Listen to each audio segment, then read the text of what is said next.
Hello guys, we're decorating another cake today. This one is a tall 6-inch cake and the flavor is Biscoff sponge with Biscoff buttercream and, you guessed it, more Biscoff in the middle. This customer is actually one of my regulars. She's ordered from me for the past 5 years or so, and all of her cakes are more or less Biscoff, so I already know her flavor. But yeah, this cake, it low-key traumatized me, I'm not even gonna lie. I told myself I'm never doing a fondant character again because they always take so long and I don't know how to price them properly. But because it's for her daughter and I've literally made her daughter's cake for the past 3 years, like, I've watched her grow, that's my daughter now too. So I couldn't say no. So yes, I did put myself through hell, but the cake turned out beautifully. So here I'm just icing the cake with the final coat. So the crumb coat was in ganache and this is in mock Swiss meringue buttercream. And you know the drill, I'm using my metal scraper to get the smoothest finish. Now let's make the thing that kept me up all night, this damn unicorn. And I always underestimate how long fondant figures take. Like in my head I'm like, yeah, 2 hours tops. No, this was 5 hours of work for this tiny little thing. That's why I don't know how to price them, because that's a conversation for another day. But anyway, onto her hair. I decided to give her a Sabrina Carpenter-esque curtain bang fringe. Yeah. And I just want to know, why can I do this fondant unicorn's hair better than my own?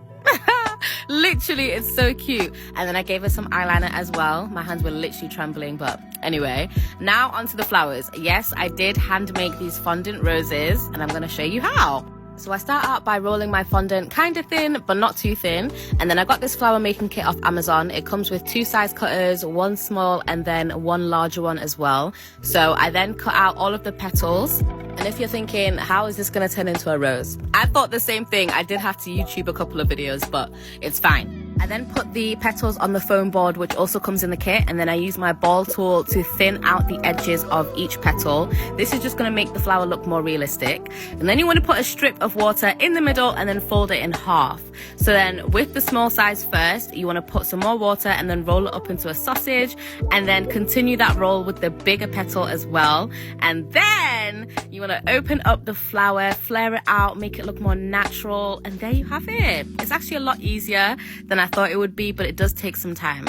I let my fondant pieces dry overnight so that when I was placing them on the cake, I wasn't worried that they would break or anything. So yeah, just make sure you're making your fondant bits ahead of time. And then the rest of the cake was just me dressing it up and placing everything on to make it look pretty. The customer did send in this image as inspiration. Does it look like the picture? No, it doesn't, but it's still pretty, and that's why it's an inspiration picture, because I can't copy it 100%. I'm not the designer. To achieve the petals that are on the actual cake, I used a palette knife, and palette knife work is not my strong suit. Like, I am so bad at it. But that's why I love the internet. You Google something and it shows you how to do it. So I watched 3 to 4 videos and now I can say I'm confident with a palette knife. Like, these look so pretty. I then wet my clean finger and I used that to dip into some mini sprinkles and place that where the petals meet. And then, what's a unicorn cake without glitter? Hello, it needs glitter, so I added a bunch of that, and then I used my Cricut to make this topper myself.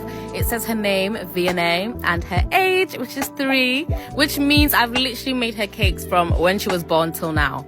How special. I love that. For the final details, I just added some gold highlights to the petals and a little candle right at the top, and here is a final spin. Like, this cake is so precious. Yes, it did take 2 years off my life, but it was so worth it. My customer sent me the cutest videos of her daughter seeing the cake. I'll show you at the end, but as always, let me know what you guys think. Bye, cuties!